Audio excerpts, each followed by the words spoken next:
कैसे हो मेरे दोस्तों? I hope all of you are very happy. Today we are discuss about the mathematics standard 10, very important chapter of passing get good marks. आपको अच्छे से अच्छे मार्क्स लाने हैं तो आपको इस चैप्टर को बेहतर बनाना होगा और बेहतर बनाने के लिए मैं आपके साथ जुड़ चुका हूँ. अगर आपको इस चैप्टर में अच्छे से अच्छा स्कोर करना है, उसका बेसिक कॉन्सेप्ट को एक बार अच्छे से समझना है तो आपको मेरे साथ जुड़ना पड़ेगा. अगर आप इस वीडियो को देख रहे हो और अच्छा लग रहा है तो लाइक, शेयर और सब्सक्राइब करना भूलना मत, क्योंकि जैसे ही नया वीडियो आएगा आपको तुरंत मिल जाएगा. सक्सेशन ट्यूशन में आपका स्वागत है. मैं हूँ भावेश पटेल. आज मैं आपको पढ़ाने वाला हूँ, जो बताने वाला हूँ उसके बारे में बता दिए कि pair of linear equation in two variable. Pair of linear equation in two variable. Two variable का मीन्स होता है दो वेरिएबल हो गए यहाँ पे x एंड y. पेयर का मीन्स होता है दो चीज होना. पेयर का मीन्स होता है दो चीज होना जो यहाँ पे आपको दिख रही है. यहाँ पे आपको दो जो पेयर है उसकी स्टैंडर्ड फॉर्मूला बताई गई है कि आपको जब भी क्वेश्चन मिलेगा, इसी चैप्टर का जब भी क्वेश्चन मिलेगा तब वो दो टू वेरिएबल में होना चाहिए और उसके ऐसी पेयर होनी चाहिए. जहां पे a1 b1 not equal to 0 means ax और b का जो कोएफिशिएंट है, x और y का जो कोएफिशिएंट है वो कभी जीरो नहीं होना चाहिए. अगर वो जीरो होगा तो ये पूरी टर्म चली जाएगी. अगर जीरो होगा तो पूरी टर्म चली जाएगी. ऐसा हम नहीं चाहते. हमें तो पेयर बनानी है. पेयर बनाने के लिए हमें जीरो नहीं आना चाहिए. इसलिए यहाँ पे मैंने कंडीशन डाल दी कि जहां पे a1 b1 not equal to 0, a2 b2 not equal to 0, but a1 b1 c1 belongs to r. r का मींस होता है रियल नंबर. रियल नंबर में से कुछ भी नंबर हो बट जीरो नहीं होना चाहिए. बस उतनी चीजों को ध्यान में रखना. उसके बाद आप जैसे आगे बढ़ोगे तो आपकी फर्स्ट एक्सरसाइज 3.1, यहां से आपको 1 मार्क्स का एमसीक्यूज मिल सकता है. 1 एमसीक्यूज. टोटल 7 मार्क्स का चैप्टर है. 7 मार्क्स लाने के लिए आपको कितना काम करना पड़ेगा, कितना वर्क करना पड़ेगा वो देखना दोस्तों. और आपके काम को आसान बनाने के लिए मैं आपके साथ जुड़ चुका हूं. ठीक है, सबसे पहले मैंने क्या किया है, x, y और c के कोएफिशिएंट को ले लिया. x का आगे का जो भी होता है वो x का कोएफिशिएंट होता है. y के आगे जो भी होता है वो y का कोएफिशिएंट होता है. प्लस के साइन के साथ लेना है हमें. मैं एग्जांपल की ओर आपको प्रूव करके दिखाऊंगा कि कैसे करना है हमें.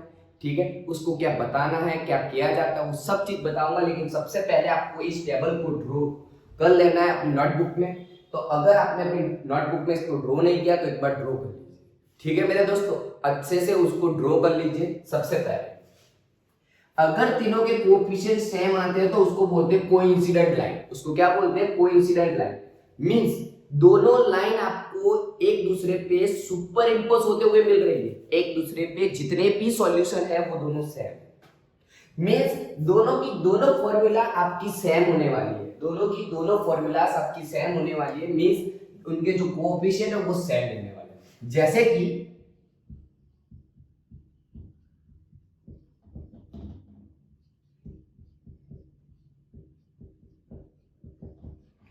इसके कोएफिशिएंट की बात करूं तो ये क्या है, 2. x के आगे का है 2. दूसरे में क्या है 4. इसमें क्या है 3/6. इसमें क्या है 4/8. डिवाइड कीजिए, क्या आंसर आ रहा है 1/2. तीनों में सेम आंसर आ रहा है तो इसको बोलेंगे कोइंसिडेंट लाइन. कितने सॉल्यूशन मिलेंगे, इनफाइनाइट सॉल्यूशन मिलेंगे. उसको ऐसे बोलते हैं लाइन. ठीक है, बस इतनी चीजों को समझ लेना है तो आपका आधा काम खत्म हो जाएगा. पूरी 3.1 एक्सरसाइज आपको आसानी से समझ में आ जाएगा. उसमें जो ग्राफ वाली बात है उसको सॉल्व नहीं करना है, लेकिन एक चीज बहुत ही अच्छे से समझ में आ जाएगी. अगर तीनों के तीनों नॉट इक्वल टू, तीनों के तीनों जो कोएफिशिएंट का जो रेशियो है वो नॉट इक्वल टू आ रहा है तो उसको बोलेंगे इंटरसेक्टिंग लाइन. और कितने सॉल्यूशन मिलेंगे, ओनली 1 सॉल्यूशन. कितने सॉल्यूशन मिलेंगे, ओनली 1 सॉल्यूशन मिलेगा. ठीक है मेरे दोस्तों, और उसका ग्राफ ऐसे है. अगर फर्स्ट दोनों इक्वल है, फर्स्ट दोनों इक्वल है और थर्ड वाला इक्वल नहीं है तो क्या होगा, पैरेलल लाइन. अगर दोनों लाइन पैरेलल जा रही है, कहीं पे इंटरसेक्ट ही नहीं हो रही है तो आपको सॉल्यूशन मिलेगा नहीं. सॉल्यूशन तब मिलता है जब दोनों लाइन इंटरसेक्ट होती है। ठीक है मेरे दोस्तों, इंटरसेक्ट होती है या कोइंसिडेंट होता है, दोनों सिमिलर चलते हैं, तभी आपको सॉल्यूशन मिलेगा। यहाँ पे इन दोनों में से एक भी नहीं हो रहा है, मींस पैरेलल लाइन जा रही है, तो आपको सॉल्यूशन नहीं मिलेगा। 3.1 का एक और सवाल, कंसिस्टेंट है या इनकंसिस्टेंट है। ठीक है, इसको कोइंसिडेंट बोलते हैं, और मैं और चीज बता रहा हूं, कंसिस्टेंट। जिसका सॉल्यूशन मिलता है उसको कंसिस्टेंट बोलते हैं, जिसका सॉल्यूशन नहीं मिलता उसको इनकंसिस्टेंट बोला जाता है। जिसका सॉल्यूशन मिलता है उसको कंसिस्टेंट बोला जाता है, जिसका सॉल्यूशन नहीं मिलता है इसको इनकंसिस्टेंट बोला जाता है। अब मेरे प्यारे दोस्तों, आप 3.1 एक्सरसाइज को सॉल्व करने की कोशिश करना। अगर समझ में ना आए तो कमेंट बॉक्स में डायरेक्ट डाल देना कि सर ये समझ में नहीं आया है, मैं तुरंत आपका आंसर देने के लिए रेडी हूँ। थैंक यू मेरे दोस्तों। आगे बढ़ते हैं। इस टॉपिक को अगर आपने नोट डाउन नहीं किया है तो नोट डाउन कर लीजिए, स्क्रीनशॉट लेने का बाकी है तो स्क्रीनशॉट ले लीजिए। अब हमें आगे देखना है सब्स्टिट्यूशन मेथड। सब्स्टिट्यूशन मेथड में करना क्या है, पूरे चैप्टर में 2 कहानी टोटल। फर्स्ट हमने देखा 3.1 एक्सरसाइज, अब हम जो देखने वाले वो 3.2 एक्सरसाइज का एग्जांपल 1, उसके बाद वर्ड प्रॉब्लम है जिसको हमने सॉल्व करना है सब्स्टिट्यूशन मेथड से। उसके बाद आएगा एलिमिनेशन मेथड, उसके ऐसा एग्जांपल, उसके वर्ड प्रॉब्लम, चैप्टर खत्म। 7 मार्क्स का चैप्टर, बहुत ही इंटरेस्टिंग एंड बहुत ही इंपॉर्टेंट है। तो मेरे प्यारे दोस्तों, अगर आपको इस चैप्टर को अच्छे से कंप्लीट करना है तो मेरे साथ नोट पेन लेके बैठ जाना। मैं शुरुआत करने जा रहा हूँ। सबसे पहले बहुत ही बेसिक से बताना चाहता हूँ कि सबसे पहले 2 फॉर्मूलाज, अगर दोनों को फ्रैक्शन में है तो उसको लीनियर इक्वेशन बना दीजिए। फ्रैक्शन में है, लीनियर इक्वेशन ही है, लेकिन उसको फ्रैक्शन में से हटा दो। फ्रैक्शन में से हटाने से क्या होगा, तो सबसे पहले आपका जो लीनियर है डायरेक्ट फ्रैक्शन में ही है, उसको इक्वेशन 1 बता दो। इसको लीनियर बनाने के लिए एलसीएम लेना पड़ेगा। फ्रैक्शन में है, फ्रैक्शन में से हटाना है तो क्या करो, हाँ सिंपल सर एलसीएम ले लीजिए। हाँ बेटा वही करना है, हमें एलसीएम लेना है। एलसीएम लेना है तो क्रॉस मल्टीप्लिकेशन होगा। ये फॉर्मूला आपकी बन जाएगी 2s plus 3t by 6 is equal to 6, multiply करके ये हो जाएगा 2s 3t is equal to 36, equation 2 बन जाएगी। कौन सी इक्वेशन बन जाएगी, इक्वेशन नंबर 2। अब क्या करना है, इक्वेशन 1 एंड 2। सब्स्टिट्यूशन मेथड ये कहना चाहती है कि किसी में सब्स्टिट्यूट करना है, तो मैं क्या करूंगा, मोमेंटम निकालूंगा इक्वेशन 1 में से। मोमेंटम निकालूंगा इक्वेशन 1 में से। इक्वेशन जिसमें से मोमेंटम निकालना आसान हो, जिसमें से मोमेंटम निकालना आसान हो उसी में से मोमेंटम निकालो, उसकी वैल्यू को दूसरे इक्वेशन में पुट करो। ठीक है, तो मैं सबसे पहले इक्वेशन 1 में से मोमेंटम निकालूंगा s minus T equal to 3 by equation 1। अब क्या होगा, ये s है आपका, t को s को मोमेंटम निकालूं क्योंकि माइनस है, इक्वल माइनस वाली जो टर्म होती है वो इक्वल टू के इस साइड है, इक्वल टू के उस साइड जाएगी तो क्या हो जाएगी, प्लस होने वाली, आप सब लोग जानते हैं। तो ये हो जाएगा आपका 3 प्लस टी। ठीक है, इसको बना देता हूं बॉक्स, अब बोल देता हूं equation number 3। Put the value of s in equation 2। किसमें से मोमेंटम निकाला था, फर्स्ट में से। वैल्यू किसमें पुट कर रहा हूं, 2 में। ये बहुत ही इंटरेस्टिंग एंड इंपॉर्टेंट टॉपिक है, इसके बारे में आपको बहुत ही क्वाइटली आपको देखना है और ऑब्जर्व करके बताना है मेरे को। ठीक है, put the value of s in equation 2। सबसे पहले इक्वेशन 2 को ये लिखा जाएगा 2s 3t is equal to 36। s की जगह हमें लिखना है इस वाली चीज को 3 प्लस t।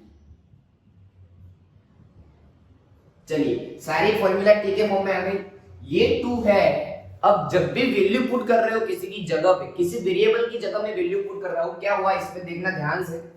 एक बार बताने की कोशिश कर रहा हूं, सोचना कि क्या हुआ, कि यहां पे क्या हुआ, एस था, एस ब्रैकेट, एस की जगह मेरे को यहां से वैल्यू पुट की करनी थी 3 प्लस, तो आगे का 2 वैसा का वैसा, यहां पे ब्रैकेट लगाया और वैल्यू पुट की। अब मेरी बताई हुई बातें हैं, अगर आपको नहीं पता तो आगे की वीडियो देखना, बहुत ही इंटरेस्टिंग है, जिसमें मैंने एमसीक्यूज के बारे में बात की गई है, फर्स्ट चैप्टर के बारे में बात की गई है, सेकंड चैप्टर मैंने ऑलरेडी यूट्यूब पे रख दिया है, अगर आपने नहीं देखा तो देख लेना मेरे प्यारे दोस्तों, आपका डाउट क्लियर हो जाएगा। तो घर पे आए दो कुत्ते, दोनों को रोटी देनी है, घर पे आए दो कुत्ते, दोनों को रोटी देनी है, ऐसा हमारा कहना है। हमारे बड़े लोग कहते थे घर पे आए दोनों कुत्तों को खिलाओ, एक कुत्ते को क्यों, ठीक है, जितने आए सबको खिलाओ, ऐसा कहना चाहता हूं। इसको मैं यहां पे मल्टीप्लाई करूंगा तो ये हो जाएगा 6, 3 2 जा 6 plus 2t plus 3t is equal to 36।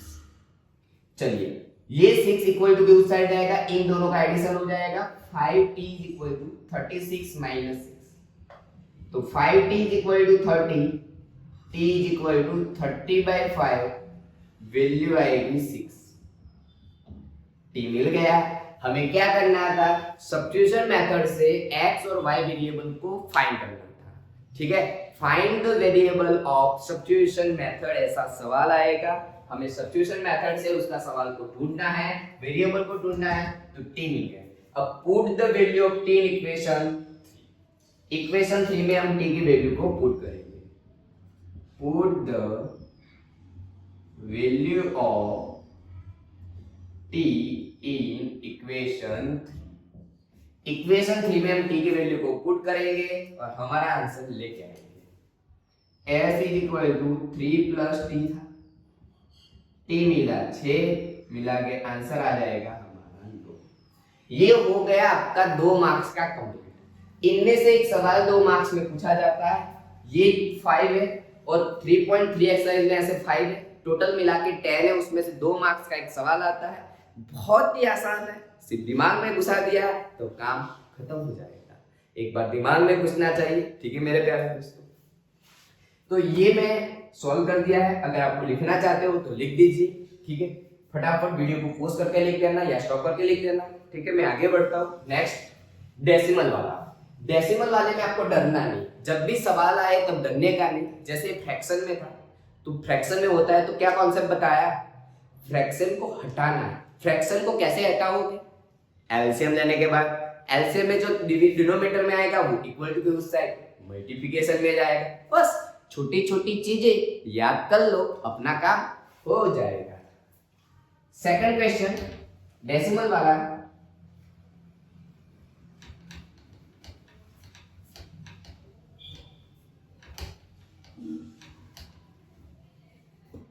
इसमें क्या होगा कि डेसिमल में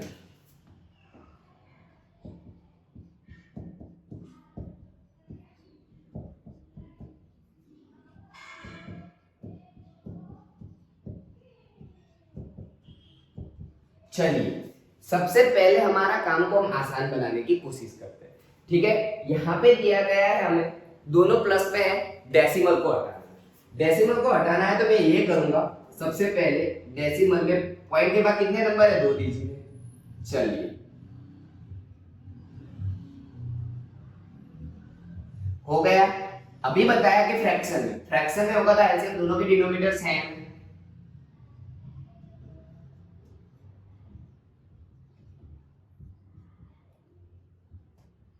दोनों के डिनोमिनेटर सेम होने की वजह से कट हो जाएगा, तो आएगा 2x 3y equal to 30, equation number 1। Same process second formulas के लिए कीजिए, 4/10x 5/10x 10y सॉरी 23/10, ठीक है, दोनों के डिनोमिनेटर सेम है,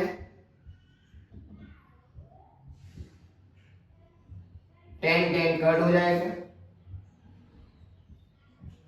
आंसर आएगा ये, ठीक है। 2 फॉर्मूलाज मिल चुकी है, अब सिंपल सा तरीका है मोमेंटम निकालने का। हम मोमेंटम निकालेंगे। सबसे पहले आपको जो अच्छा लगे x और y वेरिएबल उनमें से आप निकाल सकते हो, ठीक है।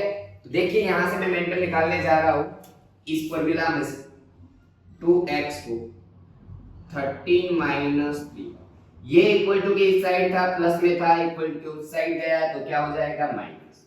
2 मल्टीप्लिकेशन में है, कहां जाएगा डिवीजन में, कहां जाएगा डिवीजन में, ठीक है। इसकी वैल्यू को यहां पे हमें क्या करना है, पुट करना है। Put the value of x in equation 2, ठीक है। Put the value of x in equation number 2। Equation 2 में हम वैल्यू पुट करेंगे तो क्या होगा 4x 5y 23। वैल्यू को पुट कीजिए, इसको इक्वेशन 3 बना दीजिए। मोमेंटम निकालने के बाद जो भी वेरिएबल आए उसको इक्वेशन 3 बताइए। इसकी वैल्यू को हम पुट करेंगे इक्वेशन 2 में, जिसमें से मोमेंटम निकाला है उसके अलावा दूसरे फॉर्मूलाज में उसकी वैल्यू को पुट करेंगे। अगर उसी इक्वेशन में पुट करोगे तो आपका आंसर कुछ नहीं आएगा, सिमिलरली वापस वही एग्जांपल, वही जो टर्म थी वो वापस मिलेगी, ठीक है मेरे प्यारे दोस्तों। आपको सवाल होता होगा सर इतनी गर्मी क्यों हो रही है, तो बेटा टेम्परेचर है वो 42 डिग्री पे चला जा रहा है, अभी बहुत ही हीट हो रही है। उसकी वजह भी हम है, उसके रिस्पॉन्सिबल हम है, क्योंकि डे टू डे हमारे पास व्हीकल बढ़ते जा रहे हैं और एयर कंडीशन की नंबर ऑफ एयर कंडीशनर बढ़ रहा है, जिसकी वजह से जो क्लोरोफ्लोरोकार्बन होता है वो एनवायरनमेंट में जाता है, हमारे एनवायरनमेंट को स्पॉइल कर रहा है, उसकी वजह से हीट बहुत ही बढ़ रही है। तो मेरे एक और बता रहा हूँ कि बेटा हर इंसान एक छोटा सा पेड़ बोए और उसको बड़ा करे, क्योंकि जैसे बड़ा होता जाएगा तो गर्मी जो हीट हो रही है उसका लेवल डाउन होगा, टेम्परेचर डाउन होगा, तो हम नॉर्मली अच्छे से रह पाएंगे। तो अपनी हेल्थ के लिए भी इम्पोर्टेंट है, ठीक है मेरे दोस्तों, आप अच्छे से समझ लेंगे। यहाँ पे वैल्यू पुट करेंगे 4, x की जगह वैल्यू पुट करना है हमें 13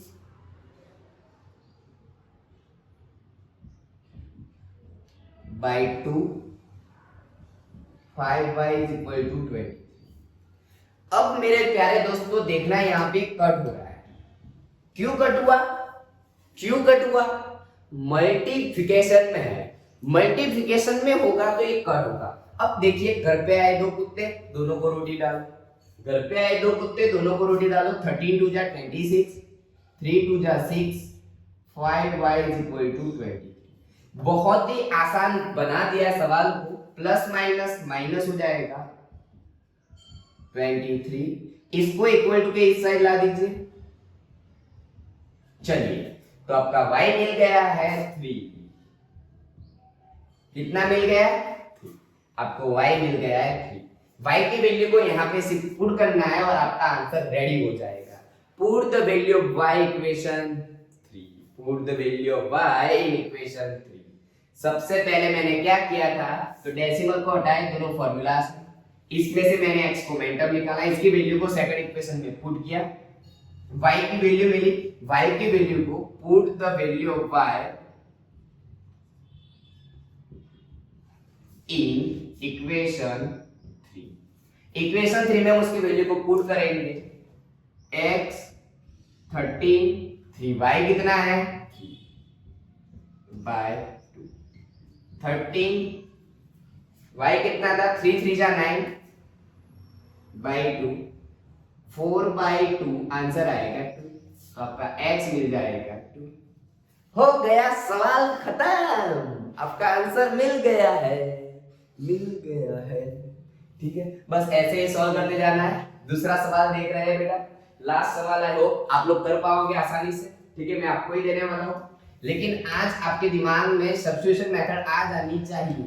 आज के दिन में अगर ऐसे सवालों की प्रैक्टिस करोगे तो आपका काम हो जाएगा। वैकेशन का टाइम है, फुल फिल टाइम मिल रहा है, तो फिर अगर आप मोबाइल का यूज तो करना छोड़ने वाले नहीं, तो मैंने सोचा आपके लिए वीडियो बना दूं। मेरा भी काम आपका भी काम हो जाएगा वैकेशन में काम। √2x √3/0, √3x - √8y = 0। यहाँ पे तो कुछ करने की जरूरत ही नहीं है, हम बना देंगे इक्वेशन 1 एंड 2 सिंपल तरीके से। सिर्फ बोल दीजिए इक्वेशन 1 एंड इक्वेशन 2, खत्म। अब हम मोमेंटम निकालेंगे। कहां से मोमेंटम निकालना आसान होगा?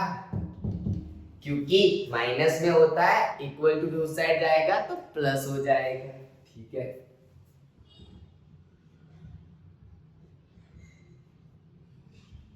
किसी भी नंबर को जीरो के साथ मल्टीप्लाई करेंगे, एडिशन करेंगे तो आंसर वो ए आएगा, लिखने की जरूरत ही नहीं है। एक्स को मोमेंटम निकालो,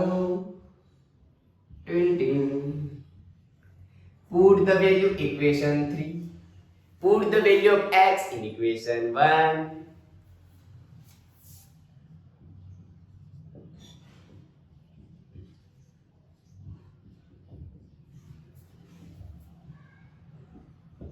इक्वेशन 3 में वैल्यू को पुट कीजिए, क्या आंसर आ रहा है? सॉरी, इक्वेशन 1 में 2 में से हमने मोमेंटम निकाला तो हम वैल्यू पुट करेंगे इक्वेशन 1। देखते क्या होता है। चलिए, x की जगह हम मोमेंटम निकाला है, उसकी जगह वैल्यू पुट करते हैं। √8 by √3y, √3y is equal to 0। Done. इन दोनों का मल्टीप्लिकेशन होगा, रूट रूट का मल्टीप्लाई होता है, रूट रूट का क्या होता है? मल्टीप्लाई होता है, भूलना मत। डायरेक्ट यहां से मैं यहां आ रहा हूं, 8 2 जा 16 y upon √3 plus √3y is equal to 0। चलिए बेटा, फ्रैक्शन में आए तो क्या करने का? एलसीएम। इसके डिनोमिनेटर में कुछ नहीं है, इसको इससे मल्टीप्लाई करो, बात खत्म हो जाएगी। ठीक है, रूट रूट कट हो जाएगा, 3y आएगा 0। सवाल होगा सर ये √3 गया का? अरे बेटा, इक्वल टू की साइड 0 होता है तो आपका डिनोमिनेटर हट जाता है। डिनोमिनेटर जाएगा मल्टीप्लिकेशन में 0 के साथ। किसी भी नंबर को 0 के साथ मल्टीप्लाई करते हैं तो क्या मिलता है? अंडा मिलता है। ठीक है, √16 का क्या आएगा? 4y, 3y मिला के आएगा 7y is equal to 0, means y is equal to 0। y की वैल्यू मिलेगी हमें यहाँ पे 0, इसकी वैल्यू को पुट करो तो आपको आंसर मिलेगा ये भी 0 के साथ मल्टीप्लाई होगा तो x भी 0 मिलेगा। था ना सिंपल, था ना आसान, बस यही करते जाओ, अपना काम हो जाएगा। इस सवाल को अपने आप होमवर्क में कर लेना मेरे प्यारे दोस्तों। आई होप आपको समझ में आ गया होगा। हम आगे बढ़ते हैं वर्ड प्रॉब्लम की ओर। ठीक है मेरे प्यारे दोस्तों, आज मैंने जो बताई है, जो सिखाई है सब्स्टिट्यूशन मेथड, उसको आज ही सॉल्व करना, बहुत ही मजा आएगी, बहुत ही इंटरेस्टिंग है, इसलिए कहना चाहता हूँ कि उसको भूलना मत। थैंक यू सो मच मेरे प्यारे दोस्तों। आगे बढ़ते हैं नेक्स्ट टॉपिक। अगर बेटा वर्ड प्रॉब्लम सबसे सिंपल है, क्यों? क्योंकि आपको बनाना आ जाएगा वर्ड इक्वेशन। वर्ड इक्वेशन जो बताया गया है वर्ड प्रॉब्लम में, उसमें से अगर आपको इक्वेशन बनाना आ गया तो बहुत ही आसान होने वाला है। और कितने मार्क्स आने वाले पता है? 4 मार्क्स मिलने वाले हैं। बहुत ही आसान सिंपल 2 सवाल सिखाऊंगा, बाकी आप अपने हिसाब से ट्राई करना मेरे प्यारे दोस्तों, आपका काम हो जाएगा। 100% बता रहा हूं, होने वाला है, होना चाहिए। ठीक है, जो जो चीजें बता रहा हूं बहुत ध्यान से सुनना। यहाँ पे लिखा हुआ है the difference between 2 number is 26 and 1 number is 3 times the other. बातें किसके बारे में बताई गई है? नंबर के बारे में। तो ऐसे कौन से 2 नंबर है कि जिनका डिफरेंस 26 आ रहा है? तो हम सिंपल से बता सकते हैं कि एक नंबर मान लीजिए 25 है, दूसरा 27 है, दूसरा मान लीजिए 1 है, दोनों का डिफरेंस आ रहा है 26। तो सबसे पहले सपोज करना क्या है? Number. Let's suppose 1 number is,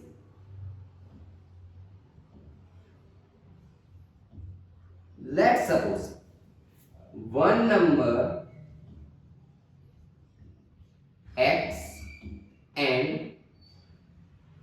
second number y आएगा। दोनों का डिफरेंस कितना बताया? x minus y is equal to 26। Equation number 1 आ गई फॉर्मूला आपकी फर्स्ट। देख लीजिए कितनी सिंपल, सिर्फ बातें बताते गए। The difference between two number is 26। Difference between two number को सपोज किया, उनका डिफरेंस 26 है। बहुत ही आसान हो चुका है। अब आगे देखते हैं क्या होता है। One number is 3 times other number. One number है वो दूसरे नंबर से 3 गुना ज्यादा है। अगर आपके पास दो ऐसे है बैलेंस करने का, ये भारी हो रहा है तो बैलेंस करने के लिए यहाँ पे ऐड करोगे, तो जो नंबर 3 गुना ज्यादा हो रहा है उसकी ऑपोजिट में जब भी ऐसा वर्ड आए टाइम्स, तब आपको ऐसे लिखने का। टाइम्स आए तब ऐसे लिखने का। करने का क्या? वन नंबर, ये नंबर इस नंबर से 3 गुना ज्यादा है, ये 3 गुना ज्यादा है तो उसके ऑपोजिट में रखने का। तो ये तो आपका इक्वेशन 2 हो गया। Put the value of equation 2 in equation 1। Equation 2 की वैल्यू को इक्वेशन 1 में पुट कर लो, तो ये हो जाएगा 3y minus y is equal to 26, 2y is equal to 26, y is equal to 30। y कितना मिलेगा? 30। y की वैल्यू को इक्वेशन 2 में पुट कीजिए, 13 3 जा 30। ये हो गया हमारा आंसर। और चेक कीजिए 39 में से 13 को माइनस कीजिए, 9 में से 3। ओहो, आंसर भी आ गया। क्या बात है, 4 मार्क्स पक्के। यहाँ पे फाइनल में लिखा जाएगा therefore one number is 39 and second number is equal to 30। आपका आंसर खत्म। बताइए कितना बहुत जल्द समझ में आ गया। अगर वीडियो अच्छा लगा है तो लाइक शेयर और सब्सक्राइब करना भूलना मत। अपने दोस्तों को बताने के बाद भूलना मत कि ये आते हैं सक्सेस एंड ट्यूशन के भावेश सर और आपको बता के जाते हैं।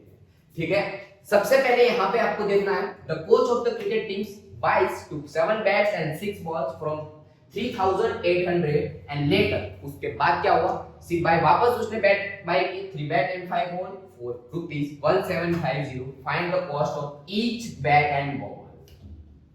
फाइंड के बाद जो होता है वो हमें सपोज करने का होता है। फाइंड के बाद जो भी होता है वो हमें सपोज करने का होता है। तो सबसे पहले लिखा जाएगा let suppose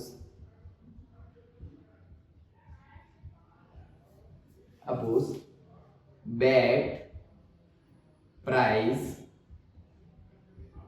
x rupees and सबसे पहले बैट की प्राइस फाइंड करनी है तो बैट कॉस्ट ऑफ बैट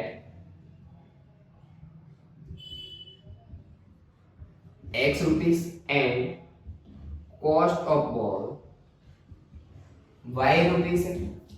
ठीक है, 1 बैट की मैंने, ये कितने बैट की है? 1 बैट की। ऐसे कितने बैट बाई किए हैं? तो 7x। कितने बॉल है? 6 है। क्या हो जाएगा? 3800। और उसके बाद क्या है? 3 बैट और 5 बॉल। कितने? 1750। दो फॉर्मूला मिल गई तो बात खत्म हो गई मेरे दोस्तों। आपको यहाँ से सिंपल सी सब्स्टिट्यूशन मेथड करनी है और उसको सॉल्व करके आपको आंसर लाना है। और कमेंट बॉक्स में बताना कि आपका आंसर आया या नहीं आया। मैं आई होप आपके पास एक रिक्वेस्ट करता हूँ कि इसको सॉल्व करके आंसर लाना। ऐसे सवाल इस बार एग्जाम में आने वाले मेरे दोस्तों। एक एग्जाम में फाइनल आएगा और याद रखना, मेरे को तब याद आएगा कि हमने कल लिया होता तो अच्छा था। ठीक है, बहुत वर्क करना पड़ता है कुछ पाने के लिए, बहुत वर्क करना पड़ता है कुछ पाने के लिए। ऐसे बिना बैठे बैठे ऐसे गॉड के पास मैं तो पास हो जाऊंगा, मैं तो पास हो जाऊंगा, तो पास नहीं होते। उसके लिए हमें करना पड़ता है प्रिपरेशन, सटीक प्लानिंग बनाना पड़ता है और उसको फॉलो करना पड़ता है। ठीक है मेरे प्यारे दोस्तों, आप मेरे साथ जुड़े, मेरे वीडियो को देखा, लाइक किया, शेयर किया और सब्सक्राइब किया, उसके लिए thank you so much my 4 friends. ठीक है, नेक्स्ट टाइम वापस मिलेंगे हम, इसी को आगे कंटिन्यू करेंगे, लेकिन उससे पहले यहाँ तक आप कंप्लीट करके आना। Thank you so much for joining the succession.